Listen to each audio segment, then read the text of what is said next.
Good afternoon, John. Actually, it's good morning where you're at in California. Yeah, yeah. Good to finally have an opportunity to chat with you. Today, I'm going to be talking to the CEO of Precision Holsters, John Marques. Good morning, John. Am I pronouncing your last name correctly? Correct. Marquez. Okay. And we have partnered with Precision Holsters for years now. Of course, these are the guys that have a lifetime, no questions, 100% guarantee, with the exception of their leather hybrid holsters for obvious reasons. Leather is a somewhat perishable product, but these are incredibly high quality holsters, belts, magazine pouches, everything. PrecisionHolsters.com. Use Seek AWS for a discount. We got My Take up in Oregon, coin number 952. Will Parker is on, my good friend out there in beautiful Montana. And today we're going to be talking about concealed carry. We're going to be talking about your holsters. We're going to be talking about lights. We're going to be talking about all that stuff. But let me go ahead and introduce John officially by reading his bio.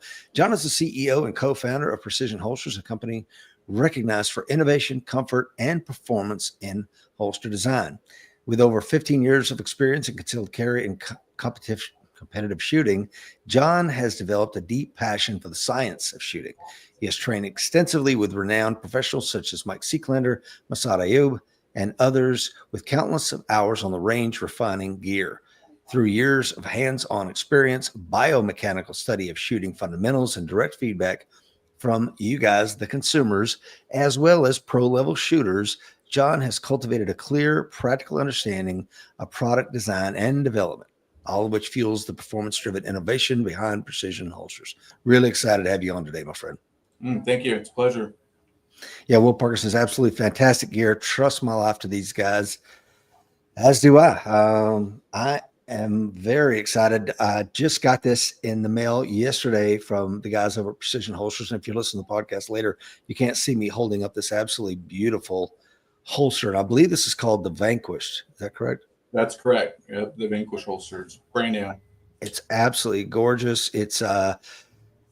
Would it be safe to say this is a new market with adding weapon mounted lights to your SKUs? We've done them, on special occasions, special orders type thing. It's not one of our big focuses. However, we are going to start adding them to, especially the Vanquish line and other lines.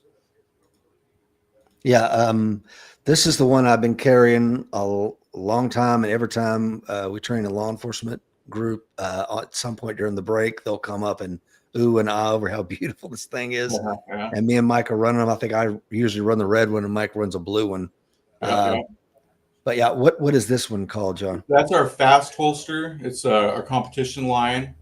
It could be set up for IDPA, USPSA. Just depending on the hangers that you're going to be using. The This USP. one, Go ahead. this one, because it's got the knob on it. What would that determine? Well, IDPA's kind of changed their rules, throughout the years. So now I believe they accept those. Originally, the adjustable knob was more of a USPSA thing, but now pretty much across the board they allow it. Yeah. But for concealed carry, for years I have been running your Ultra Appendix holster when I was running a Glock 26 with a Glock 19 mag in it.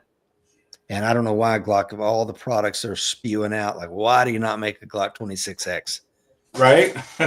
Please, it's just, anyway, but they haven't, and they probably never will. So then I switched to the Glock 45 and started running a Streamlight 7 Alpha on it. You guys really didn't make that. And Shan over at Works, I don't know if you and Shan are buddies or anything. I haven't met him. I've looked over a couple of his products. I saw he was on your podcast a few weeks back. And it looks like they do really nice work. Yeah, they do. I got to reach out to him at one point or another. And he really dominates the weapon mounted light space. So it's good to see that you guys are, is this in the product line right now? That one is almost going to be on the product line. We're just finishing up. We're playing with some different retention points on weapon mounted systems. It gets kind of tricky in the sense that, light manufacturers don't give us very good places to put retention. Mhm. Typically, we're using the trigger guard. I'm a pretty big proponent of having good weapons retention. You know, we look at how close most of these fights and these attacks are starting at. I always say, be prepared. It's probably going to go hand to hand before you can get to your gun. Mhm. Last thing we want to do is lose our gun, and now we're in a fight for the gun, right? Mhm. So that's kind of one of the things that's always kind of we've shied away a little bit from, just not being able to get really good retention. So we think we have it figured out, and so we're kind of getting more comfortable with, you know, getting a good product line for lights. One of the other things that I always like to talk about, make sure people know, is just the rules of engagement. You know, we talked about this a couple weeks ago. Just understanding that in a low light scenario, we have to confirm that it's a threat before we can draw the gun and point the light, right? To try to identify it. Now we're basically flirting with, okay, we drew the gun to illuminate and we determined, oh no, this wasn't a threat. Does that make sense? Mhm. Yeah. So we just like folks to make sure that they're aware of that, and always use a handheld, you know, identify with a handheld, and then, you know, make whatever decision we need to do. Yeah, we've talked about that for 11 years now, and as a police officer back in the day, we didn't even have rails on the guns back then, so we pointed Right. guns. As a law enforcement officer, you point guns at a lot of people, a lot more Sure. than you'd think you would, and as a civilian, man, I think a lot of people don't, to your point, don't grasp the concept of, well, I don't need to have a light in my non-dominant pocket anymore. Yes, you do. You still need to have that light because you don't want to muzzle everything out there. But Absolutely. Yeah. Law enforcement, you know, the rules of engagement are going to change a little bit. Probable cause, and they're okay. As a civilian, we need 51% preponderance of evidence that it is, or we believe it's a threat, right? Before we can point a loaded weapon at them. So we're a little bit behind the curve, a little bit less time. So definitely having a good weapons mounted light. You know, even in my house, I do have weapons mounted light, or, you know, guns with lights on them. However, I still have my handheld right next to those. You know, it could be my daughter woke up in the middle of the night. I hear, you know, something crash, glass broke in the kitchen. I don't want to be running around the house pointing guns, potentially muzzling my own daughter, right? yeah. Let's see. We got Carla is on. Donald says, love my ultra appendix carry. Is that the right name? I switched the belt loop hooks from front to back to change the angle and carry at 3 o'clock. Your belt clips are fantastic, very secure. Kelly says, Kelly from Sacramento in the house. Watch that John Marques guy. He's my favorite troublemaker, buddy. Mike is on. Will Rhodes is on. And these guys are putting their coin numbers out there. And if you want to become a coin member, please click the links in today's show notes. Take a free test drive on Mr. Mike Seeklander and I. Says Facebook doesn't appear to be running this presentation. It wouldn't surprise me. Facebook does what it does. Right, right. Oh, dear. I don't know what we're going to do with these platforms, but Yeah. especially when you're talking about firearms, they have a tendency to get weird about that kind of stuff. Yep, absolutely. So, John, how did you get into holsters, man? Well, you know, a few years back, about 15, 16 years back, I was trying to make the choice to get a permit, CCW. And finally, about a year or so, it took me to make that choice. I decided to do it. Then started carrying a gun and couldn't really find a good holster that worked for me. Of course, you know, the market was a little bit different then. There wasn't a lot available. And so I started making them. Blew up a couple of my wife's blow dryers and, you know, ended up with some pretty cool little products. And then my business partner, you know, he's watching me do this and he's like, man, we should start a business. And we just kind of jumped into it, learned the whole industry and different ways of manufacturing. and here we are today. Hmm. Yeah. So let's go back to something you alluded to. What was the reticence to become part of the CCW community? Just seeing kind of how everything in the world is getting crazier. It's getting closer to home. I feel like, we're kind of live in a rural area. It's pretty quiet, but just the, you know, politicians and the rules and laws that they run, and how stuff is getting kind of crazy, especially here in California. I was like, okay, I got a family now. It's time to start, being able to protect them, right? Mm-hmm. So pretty much kind of started there. Once I started carrying, I was like, wow, I don't know the rules. I was reading everything I possibly could, and still didn't feel too comfortable. So we found a good friend of mine, actually. He found that Massad Ayoob was coming to town. And at the time, we didn't really know who he was. We were pretty new. And we're like, oh, okay, maybe we should do this. And I remember I asked him, well, how much does the course cost? And it was like $1,000 or something. And I was like, wow, that's a pretty expensive class. I don't know if I can do that. And he told me, I don't know how you could not do it. Mm-hmm. And so I was like, you're absolutely right. So enrolled, took his class, and geez, since then, gosh, I became an RO for him. Been through multiple Mac 40 classes, learned so much, and really that's when I started to become more proficient and felt very comfortable, carrying a gun. Will Parker says, I'm riding my bike to Sacramento late September to attend a non-resident concealed carry class. I'll have to stop in at Precision Holsters. Yeah. Absolutely. We'd love to see you here, Will. Let's see here. And speaking of that, the idea of, and this one kills me. As a Marine overseas, most of the countries we would go into, we have a SOFA agreement. If they're a permissive country, meaning we have a standard of forces agreement that tells us what the rules of the road are. And then if you're in a combat zone, of course, you understand what the rules of engagement are. And then even the people that have lived in that environment, they come back to America and strap on a gun and just act like there's no ROE here.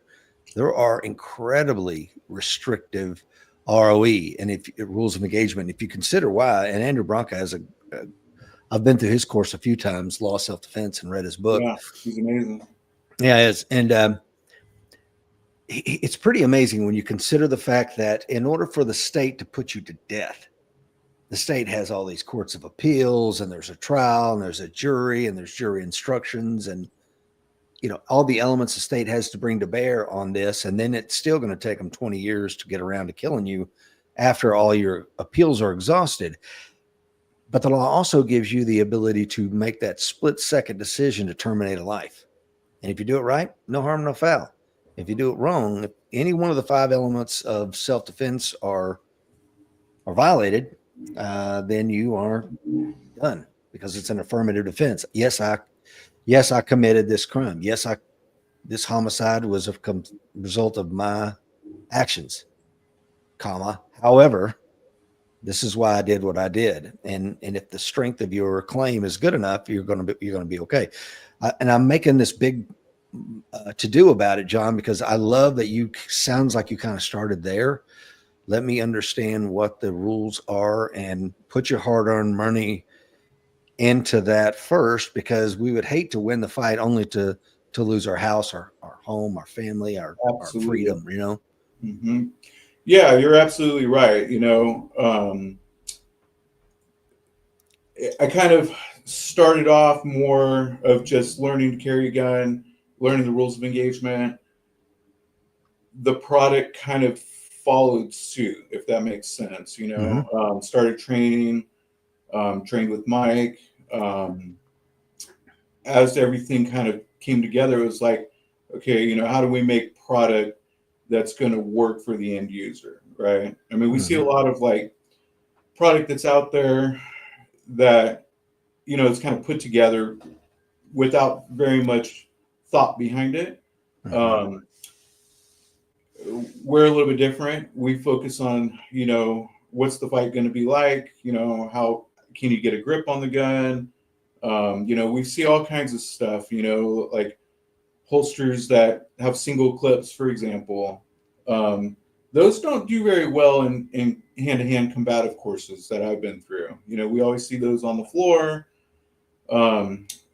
They're changing position on the body, so it's very difficult to get a consistent grip placement, things like that. So it's kind of like we kind of learned that in the beginning, and then the product kind of just followed suit. We engineered it, designed it to work for the end user. No, you most definitely did. And if you're listening to John and I out there, you can always go to precisionholsters.com, seek AWS, I believe is our discount code, and pick up some of the products. But if you're like, I need to get this legal thing squared away, well, November the 17th to the 21st, Mr. Seeklander is going to be out here. We're going to do a week-long warrior camp for those that want to attend. And Monday of that entire 1 week course is going to be learning the ROE here in the United States. So we got Will Parker teaching a 1 day legal course, and that will set the tone for the rest of the week, because it does us no good to teach you the defensive contextual use of a handgun to solve the problem if we never explain what the rules of the road are. So that's right. Hopefully see a lot of folks out there this year. We're about half full already, so if you've been thinking about it, you might want to act quick, because once I hit 20, we're going to lock it down. And please like and hit that share button, by the way. So you took into account understanding the law of self-defense. You took into account the fact that if we're making concealed carry products, they need to be robust enough to fight in an entangled fight, is what I'm hearing. Absolutely. Yes. Now, do you do combatives or BJJ or anything like that on a daily? I don't currently. Most of my, earlier life, I was a wrestler. So I kind of play with that a little bit, but just so strapped for time, it's so difficult to get out and do those things right now. Yeah. Yeah. Not to beat up on your home state, but here in Tennessee, we don't have a lot of the concerns that you guys seem to have. And I couldn't imagine what it's like to live in that environment. And maybe when you're in it, it's a nothing burger because it's what everybody does. Have you found it to be overly restrictive to do business in that state, in the gun community, John, or not so much? Yes. Yes and no. We get hit pretty hard on some taxes, right? We also have an ammunition company. So here in California, if you're going to purchase ammo, we have to do an instant background check every time you come to buy ammo. And it's $1. Well, it was $1 fee, but as of January or July 1st, it's now $5, right? Whether you buy 50 rounds or 500 rounds? Absolutely. Wow. And then it gets a little bit better. So we have our normal state tax, right? But on top of that, you get hit with the 11%. So to purchase ammunition in California, you're at 19.5%, depending on county. To purchase ammo, it's wild. So that's difficult. One of the other things that's pretty difficult in the holster side is, we have the California gun roster, so we don't have a lot of the guns that are on the roster.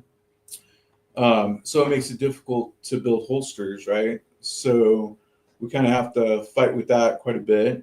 Thankfully, some of the blue guns and stuff are really, really pretty close. So we can, develop a lot of that from using a blue gun. Yeah, it's pretty tricky. We've thought about leaving a few times. Actually, right before COVID, we were pretty set to get out of here, and we were looking at Idaho. We had plane tickets, Airbnbs, and everything, and then COVID got pretty wild there, and the in-laws didn't want to travel, which we understood. And then we postponed it.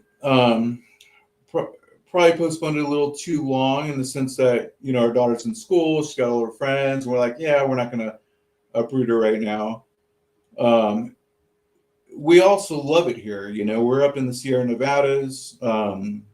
We have tons of lakes and hiking trails, and I love to fly fish. We have the a Rubicon Trail, and we're Jeepers, so we like to get out there and run the Jeeps through the mountains. So we're kind of like, we kind of want to stay and fight at this point. We have some pretty great programs here, some 2A groups.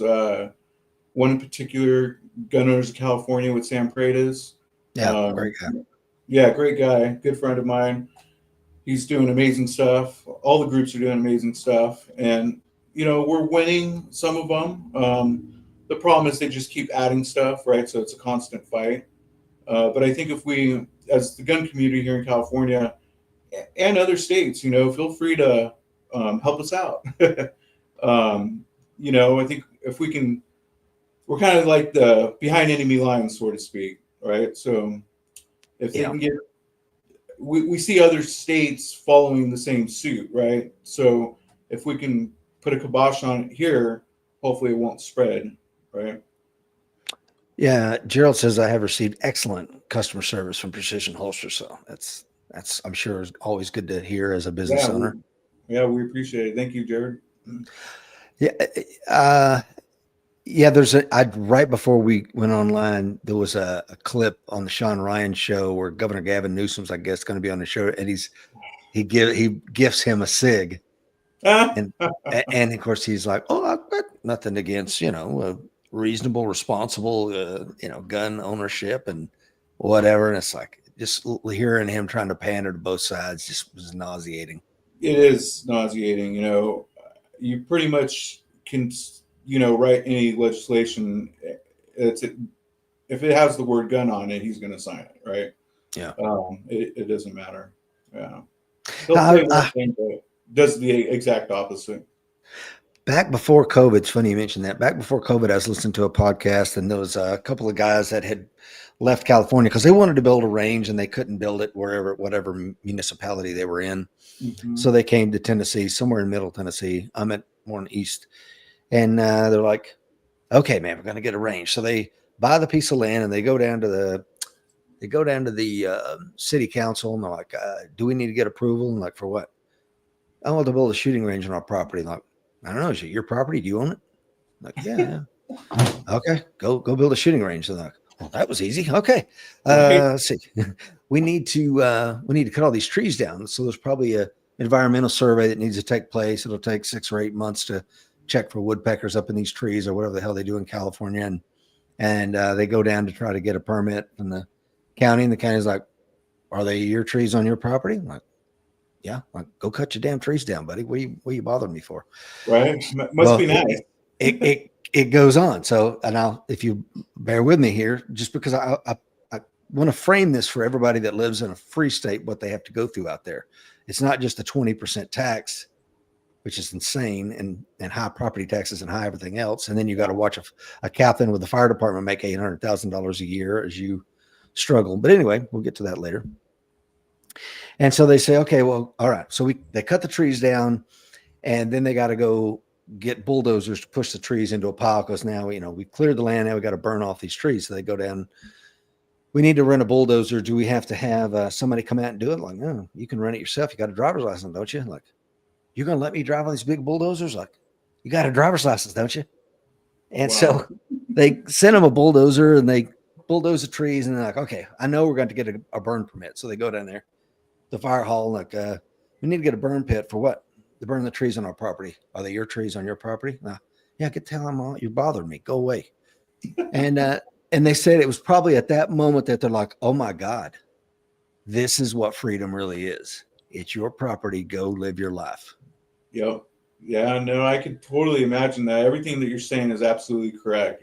Pretty much everything that you do, you got to get permission, right? So it's the communist state of California. It's unfortunate. Are you a lifelong Californian? Yes. Yeah. It must be tough. Yeah. It'd be pretty amazing to live in a free state. It is. It truly is. But we take it for granted out here in Tennessee. And that's why I think your point was well made, John. And I want to circle back to it. Let's don't just throw California gun owners out with the bathwater. We need to fight for them because as Gavin Newsom said, hey, California is a coming attraction for the rest of the country. And if that doesn't scare the hell out of you, you're not paying attention. Mike says Tennessee does it right. Freedom. Yeah, good. Absolutely. You know, support some of the programs out here, you know, Gunners of California, great group. They're doing a lot, and sometimes we don't see everything that they're doing, you know. But it's really, I think, you know, if we can stop it here, it's going to maintain the free states, right? If it keeps growing, you know, we look at like Colorado, you know, what's happened there. Yeah. At one point, Colorado was kind of a pretty cool state. Same thing, Oregon, Washington, right? Mm-hmm. I remember as a kid traveling up there to visit my family, and it was a different world, you know. You kind of, it's almost like being on the moon or something, you know. I remember walking into a hardware store, just a little mom and pop hardware store, and they've got a gun counter and ammo, and you know, you just buy it. And it was like, wow, this is unbelievable. Can't do that here, right? So you look at Washington and Oregon now, and it's not that way. So it's going to spread if we don't, you know, stop it where it's starting. Well, you know, I went to a tiny school in Knox County, Gibbs High School, and actually Kenny Chesney was one of my friends in school. I don't know if you know the country musician. That's cool. And then Morgan Wallen just graduated from there. So it's crazy that we've got these two country music legends graduated from this tiny little school in Corryton, Tennessee. But back in the 80s, we had gun racks in our trucks out in the parking lot, and it was a freaking nothing burger. And now, just in my lifetime, in the last 40 years, since I graduated high school, things have freaking taken a bizarro turn.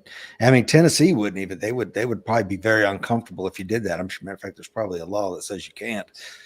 But the world is changing. And I think that speaks to the point you also made, John, about how you decided I'm going to do concealed carry. And what's that like getting a concealed carry in Tennessee? You mean here I'm sorry, California? I'm sorry. Yeah. You know, it kind of depends on county. Our county is very pro 2A. We got a great sheriff, Jeff Lykoff. Here, basically, you're going to apply through the sheriff's department. You know, it's probably like a 5-minute, 10-minute application online. Once you get approved, you're going to do a 2-day, 16-hour CCW course. Typically, it's going to be like, you know, a day in the classroom and a day out on the range. And then you got to shoot a qual. Some counties are a little bit more difficult than others. Once you're done with that, you'll submit your, you know, certificate from your class. Here in our county right now, it's about, I'm going to say about, I've heard as quick as 15, 20 days to get everything situated. It's much faster now. At one point, it was over a year. So it's not too bad. They changed it recently. It was an 8-hour course with a 4-hour renewal, and they doubled it basically. So it's 16 hours and 8-hour renewal. Of course, the costs have gone up. You know, we believe that's one of the ways that they're kind of fighting us with the heavy tax on ammunition. Gun sales are also taxed the 19.5%, 20%, depending on county. And then, of course, the costs of CCW and the time that you're taking, you know, to get certified and whatnot. So, you know, they're kind of making it difficult in that behalf. More expensive, more time. But, you know, overall, it's not too bad. I'm kind of a proponent of having to take a class. You know, we see folks that come in, got their CCW, and we're like, man, you're not qualified. You need to get some training. So the CCW classes aren't really training classes. They're more of the rules of engagement and a qualifier, right? So we promoted quite a bit, you know, to get folks trained.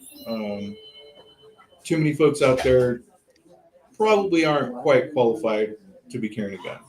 Yeah. Well, let's I will push. I'm going to have to push back a little bit on that because it's, the right to keep and bear arms is a God-given right, in my opinion. Absolutely. Now, with that being said, I agree with you. Also, everybody should have some level of training. Where I get a little bristly is to think that the state gets to mandate what that training is or is not, because we've seen, we've got a lot of members that are in South Africa, and I've interviewed them, and one of them is a guy named Neil Taylor. He's a corporate attorney in Johannesburg, and the one morning I was interviewing him, he said, "This is my annual renewal," and he held up a stack of papers like it was over an inch thick. And he says, "I'm a corporate lawyer, Rich. It's not a freaking problem. I do this crap every day. I have a printer and I have the intellectual ability to write all the amicus briefs you ever want me to write. And I will go and take all the training." He said, "Who it disenfranchises is the poor South African that doesn't have that." And, he talks about the wealth disparity in South Africa and how most people, they're freaking dirt poor, man. And they're never going to be able to get a firearm. So I think that is the concern a lot of people have, because every time we talk about mandating training on this show over the last 11, 12 years, I'll get hate mail. Ooh, my email fill up quick. And they have a point, every one of them. And I respond to every one of them like, look, I'm not saying Mike made the screwed up years ago and said, it's similar to a driver's license. And of course, we just got beat up. But I bet. I totally agree. It's absolutely, we have that right. I think in the gun community, we've got folks that have been around guns, understand gun safety, right? And I think that sometimes we get a lot of pushback from those folks, and Jesus, our God-given right? Unfortunately, we have new gun owners that just don't know the no, right? And I almost kind of feel like, these courses shouldn't be so much focused on, a mandatory, you have to do this, and this, King Gavin Newsom says so we got to do it. Mm-hmm. Absolutely against that. I think it needs to be more of like, hey, let us open up your horizon, right? Let us give you this information. This is the stuff that you're going to need to know. You're going to want to get trained. You got to develop that, right? So that's where I'm kind of always like, okay, what's the best way of doing this, right? I don't know. Well, ideally, it should be like it used to be in the 1700s and early 1800s when that law, the Second Amendment, was written. And that is that the fathers taught their sons, and a rifle was integral to a man's common knowledge. Your father taught you how to use it to hunt squirrels, and it was a single shot musket. And ultimately, we went from that to some really exotic weapons platforms and the way they function. Most people can't even understand how a striker fire handgun works, and they don't realize that just the danger of that to themselves. Not that they're going to hurt anybody else, they're going to hurt themselves. And Tony brings up a good point, which is exactly what I was alluding to. Tony says, do we need a special permit and annual training before we can exercise the First Amendment? Which is, no, right. You don't. And then you shouldn't for a handgun. However, we would hope it would be some version of common sense that would dictate that, I've got this thing. It's a pretty powerful instrument. I probably need to educate myself. Yeah. And that's it. And I think, just, folks like yourself that are out there and you got a good platform to share that is absolutely right. If we could just get, folks that, as an example, I may have some, maybe a middle-aged lady from Sacramento comes up. She's been, divorced, living on her own, has gotten some threats, right? Is feeling that, hey, maybe I need to do this. Goes out and gets a gun and has no training and doesn't understand the rules of engagement. My fear is that she's going to get herself in trouble, right? Mm-hmm. And so how do we get these folks up and running so that they're knowledgeable, right? Yeah, I mean, Andrew talks about, I don't know if you've ever attended any Andrew's training before, but Andrew Bronca. Sure. He talks about the lady in Murfreesboro, Tennessee, here about an hour and a half down the road from me, where a guy asked for a match or a light, or can you give me $5, get some gas? I don't know what the question was to the lady, but she drew down on him in a Walmart parking lot. And so it was an unreasonable, unjustified, inappropriate use of defensive force. And of course, he runs into the Walmart, calls 911, and they arrest her, charge her with aggravated assault. She's looking at 6 or 8 years in prison.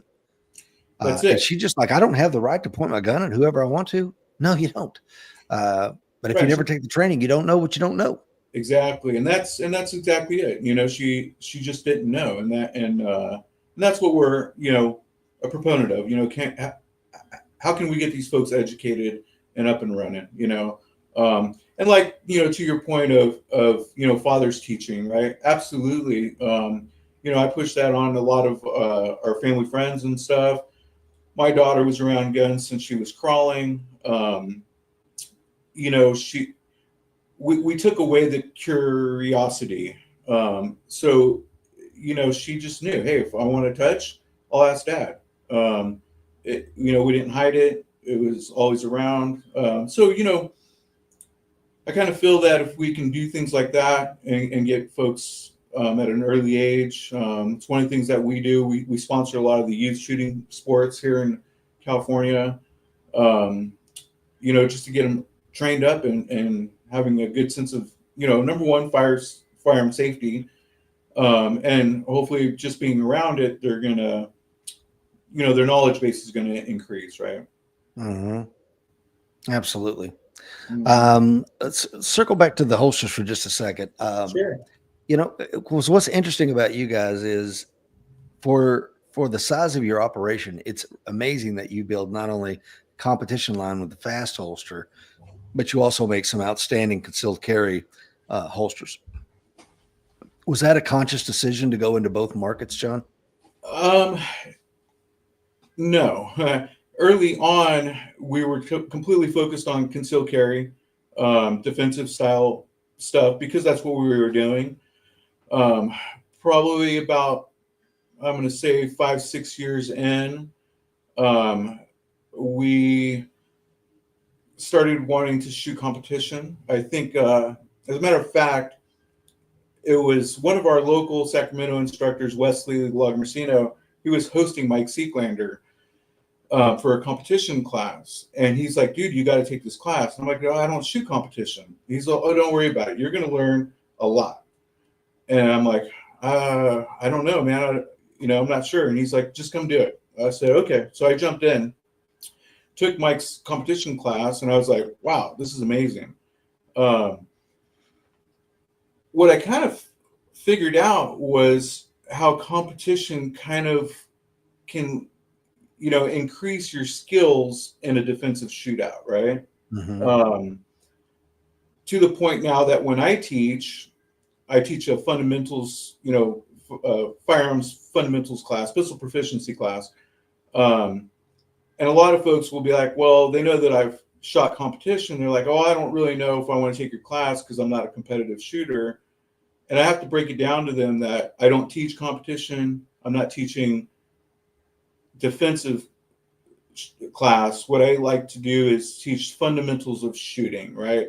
So it's kind of how to shoot a pistol with a high level of accuracy and speed, right? Because both are going to equal success during, competition or a life-threatening situation, right? Mm-hmm. And then learning, how to move and shoot, coming in and out of positions, all that stuff. We're definitely not going to be standing still, most likely during a defensive shoot, right? We're going to be building distance, moving to cover concealment, things of that nature. And so being able to get there fast while managing the firearm is super valuable.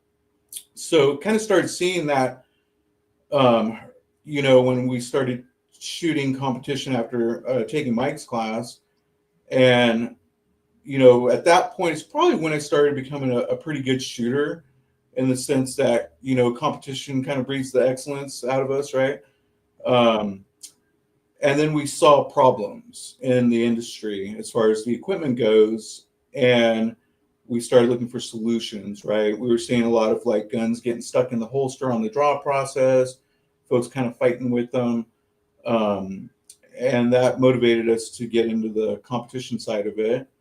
And so we did. And we started with the fast holster, and then our mag pouches. And since then, we've teamed up with Henning. And so we use a lot of Henning's mag hangers and holster hangers. And he's just some of his tooling so that it works with all of our holsters. Yeah, so here we are now. Yeah. I guess on the training thing, Gerald says, not required, but encouraged and easily accessible. Yeah, I can agree with you more. I mean, I would imagine they still have it here, but in Tennessee, when I was a kid, they had the youth safety course. And before you could get a hunting license, if you were, I don't remember what age it was, you had to go to this weekend long course, and it was phenomenal. And then you got your certificate, and then you could go take the certificate and your ID and get a hunting license as a little kid. And something like that, it didn't cost anything. And I think that's the kind of thing I would love. It's highly encouraged. Yes. Maybe the teacher would give you extra credit points or something like that, or they hold it at your local church or community center and take the stigma out of it, yet teach the young people like this is a tremendous responsibility. And I think that speaks to what Carla's saying. She says education, encourage each other, make it fun and not a taboo. Female from California here, John has helped us tremendously with that, coordinating small group pistol trainings. I'd love to hear that. Mm-hmm. Yeah, absolutely. If you can make it fun, it's going to be encouraging, and, it just takes that fear away. It takes, it's awesome. Yeah. Yeah. Especially, yeah, I think the people that are doing that, I don't teach, and I could never see me teaching an open enrollment course to, this is a new shooter, like a CCW class. People have asked me, why don't you teach a CCW class? I'm like, not for all the money in the world. And I think those people are my heroes that teach basic CCW classes, because you never know who's going to walk in. It might be a guy who, just got out of the military or whatever, and he needs that certification, but he's very proficient. Or it might be an 89-year-old grandma that this is the first time she's ever held a gun, and she's afraid because her husband just passed and she's inherited his guns, but she doesn't know anything about them. And you're going to be the person, like you said, and if you don't make it fun, then she's going to be and help her through that learning curve.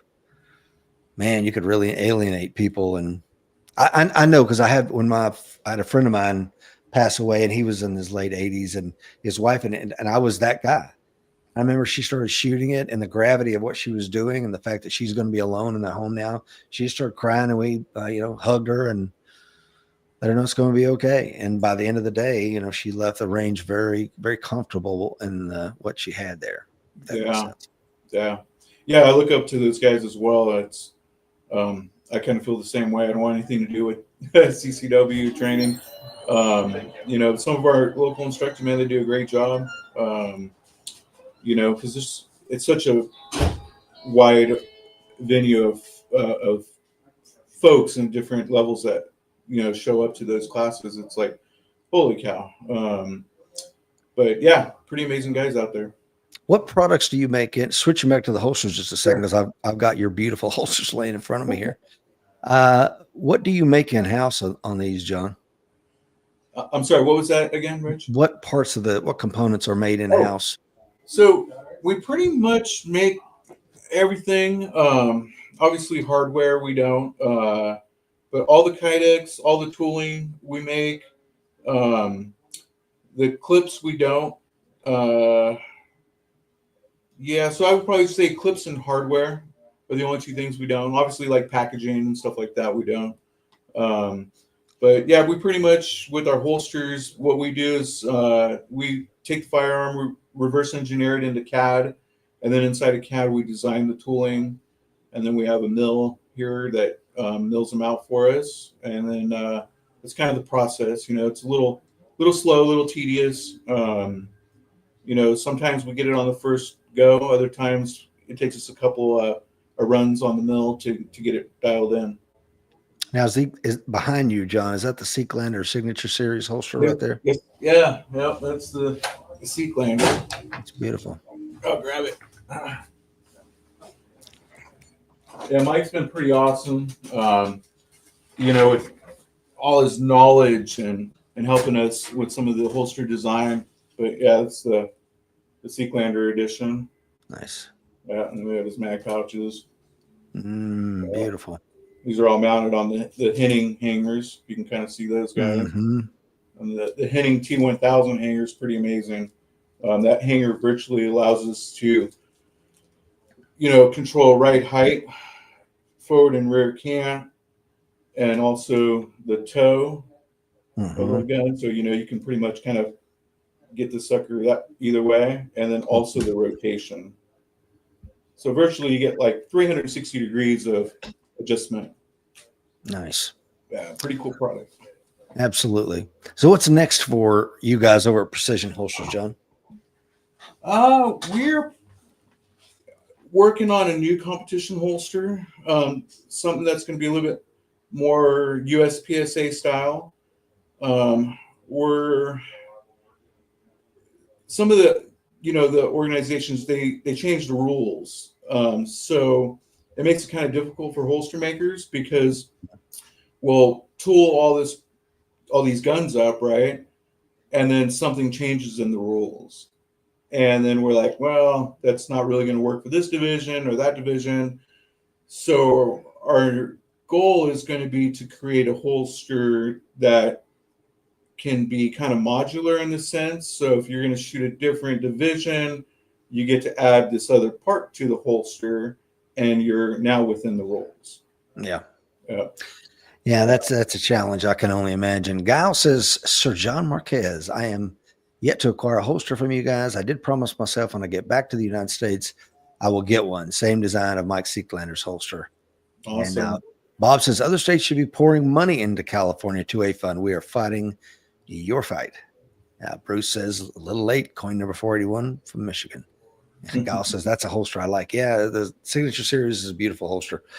But, even if you just wanted to get the regular fast holster, this is what I compete with and do a lot of the training that I do with.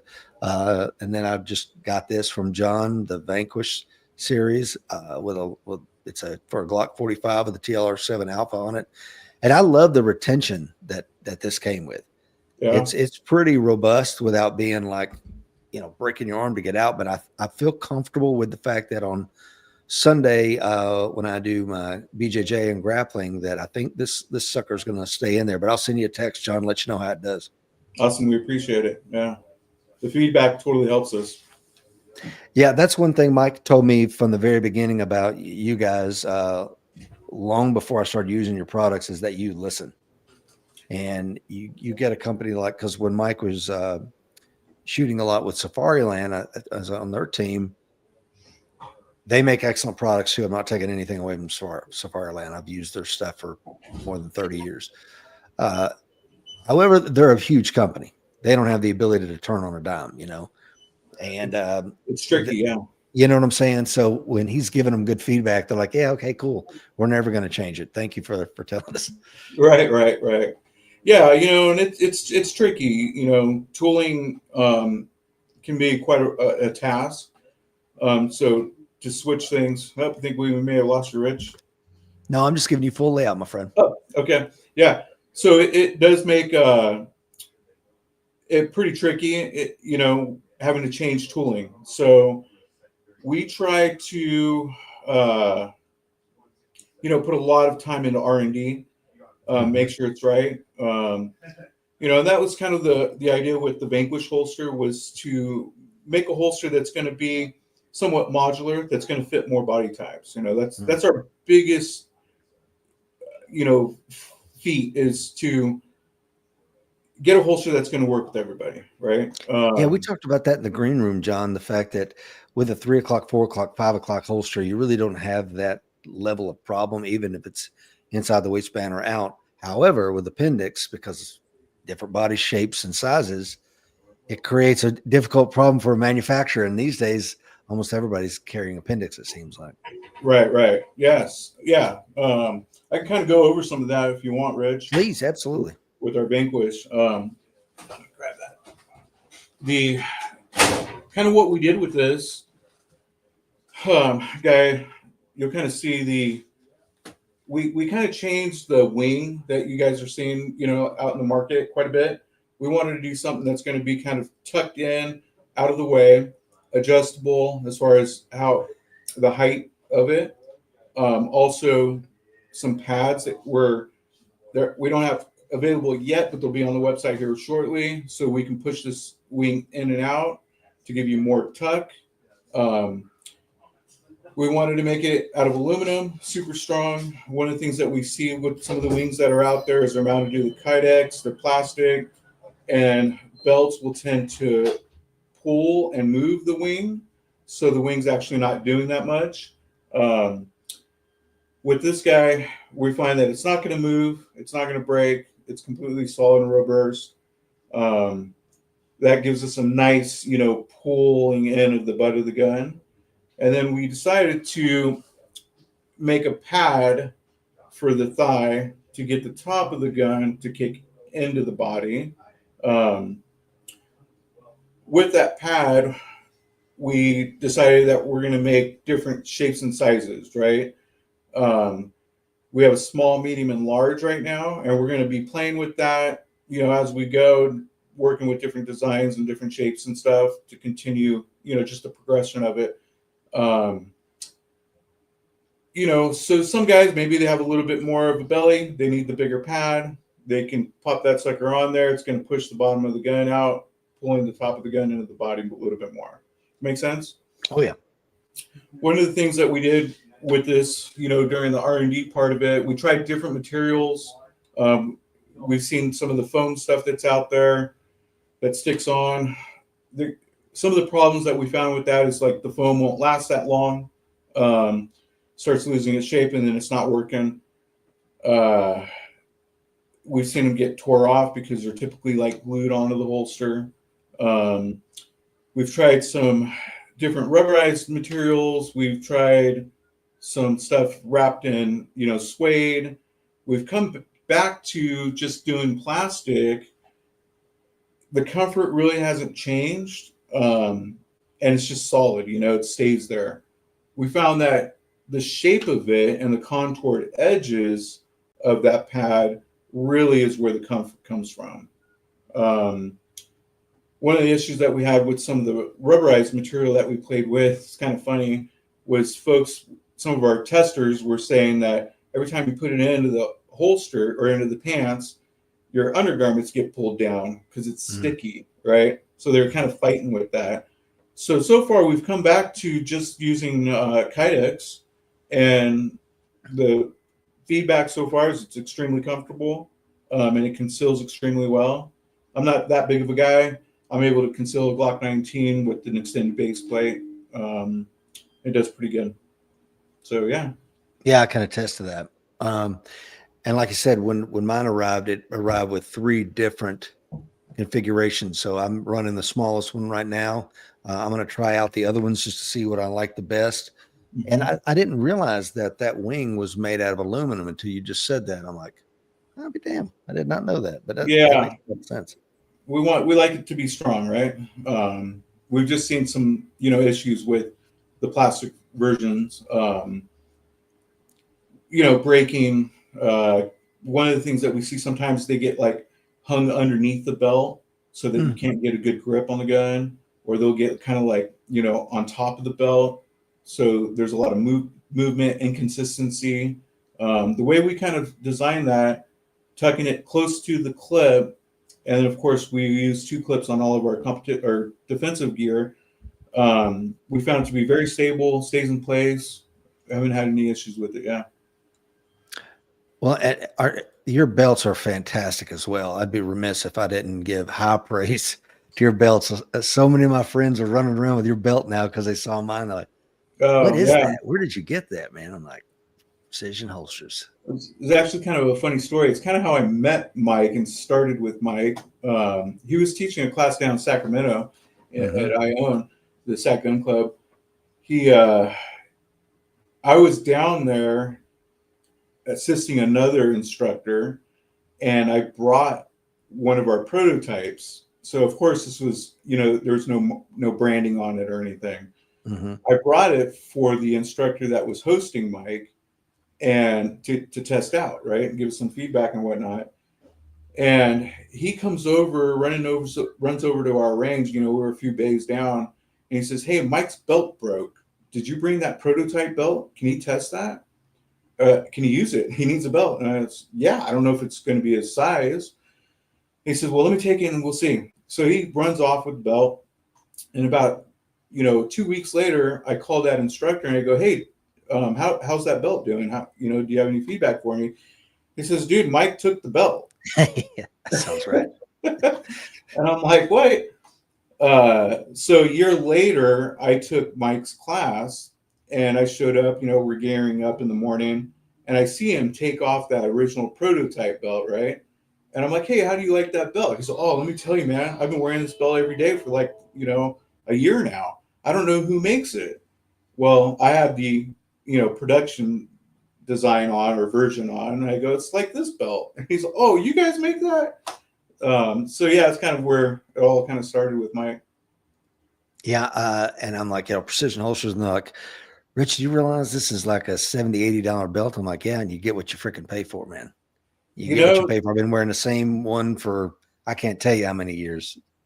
yeah, I'm kind of in the same boat, man. We're up in the mountains. I'm in the rivers fly fishing. The belt just stays on. I beat the heck out of it. And geez, the one I'm wearing now, I probably had, oh, I'd say probably a good 6 years, 7 years. Oh, easy. Yeah, it's still Of going. daily use. Yeah, it's crazy.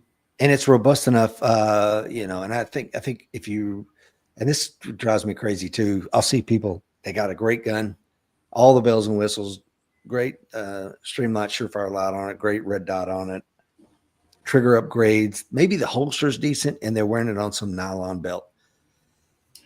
And if you can't take your belt off, which I can with your belt, and put it around my pull-up bar and do pull-ups with it as a 225-pound man, then it's not robust enough for the entangled fight, in my Right, opinion. right. No, we agree. That was the whole idea behind our nylon belt, was we wanted to make something that was low profile, comfortable, just super robust and isn't going to let go. Yeah. And it's been pretty awesome. I mean, we've been making it for quite a few years now. No complaints on it. So good feedback. It's been good. Yeah, it's called the Precision Tactical Concealed Carry Nylon Belt. Mm-hmm. It's got all 5 stars reviews on your website. I'm looking at it right now. And it's earned every damn one of them. Gerald says, "Do you have an outside the waistband holster that is not for competition?" We do. We make our Defender holster. It's a hybrid. So leather against the body, plastic on the outside. It's a pretty cool training holster, in the sense that it puts the gun pretty close to the inside of the waistband. Being that there's no hardware behind it, it brings the gun real nice and close. We have a lot of concealed carry folks that really like that holster. As a matter of fact, we made a bunch of them for California Highway Patrol. We find a lot of law enforcement folks around here, anyways, tend to like outside the waistband for their concealed carry, and we think it's because they're just so used to wearing a gun outside the waistband. So that holster flips the bill for a lot of those folks. The fast holster, as a matter of fact, a lot of people buy that holster just for range use. Works really good. It's got good retention. Easy on, easy off. Yep. Yeah. Yeah. How was the retention on those hybrid holsters? I remember some people poo-poo on them pretty hard when they're inside the waistband. How's the outside the waistband hybrid for retention? It's pretty good. Again, we're a big proponent of good retention, so we make sure that there's good retention, and of course, all of our products are adjustable retention, so you can kind of fine tune them. But I mean, you can crank them down to the point you're gonna need some muscle to get them out of there. Yeah, I don't know if you saw the show Mike and I just did with Vice President of SIG, Phil Strader, talking Yeah. about the P320. Did you see that one? Yes. Yes. Yeah. So are you still making holsters for the P320? We are in the fast competition line. We don't have really. I don't think we have much in the defensive line. Most of our customers that are shooting the P320 are competition folks, right? So, yeah, I think we may make our ultra carry IWB in the P320. Any issues with those? We haven't had any issues. Good. I know there's a lot of craziness going on right now, and it's a mess. Yeah. Yeah, it is. Yeah. So I asked you what you guys are working on and what we can expect to see over the horizon, because one of the things about you guys is you continue to innovate. You don't stay static on what you're doing. And that's another thing, Mike, and I've always liked about you and Works, which is our other holster sponsor, in that, we don't just tool the die one time and then crank. It's like, if there's a better way to do it, we're going to see it from you guys. And so hats off to you for that, John. No, we appreciate it. Yeah. We always kind of like to say we're not really a marketing company. As a matter of fact, we're horrible at it. We're more of like a boutique holster manufacturer, right? So we're good at making holsters. I think a lot of it's just because we train. We're out there. We're out there learning how to shoot better and stuff. And if we can make gear that's going to help us, why not, right? Where can folks find you, follow you, pick up your gear, John? So basically the website, precisionholsters.com. And then of course we're on Facebook and Instagram. You're always welcome to email us as well at just precisionholsters@gmail.com. Yeah. And you heard some of the folks watching today saying that they've enjoyed your customer service. It's always been great. As we say on our website, Precision Holsters have a lifetime, no questions asked, 100% money back guarantee, high quality holsters that Mike and I use and a lot of our members use. And I can't speak well enough about what you guys do. And go to precisionholsters.com, use code SEEKAWS for a discount. John, thank you so much for being on today. Absolutely. It's our pleasure. Thanks for everything you do, Rich. We'll have to do this again real soon, brother. Absolutely. All right, guys. All right, guys in Warrior Nation, stay safe. And remember, the fight is coming. Be ready.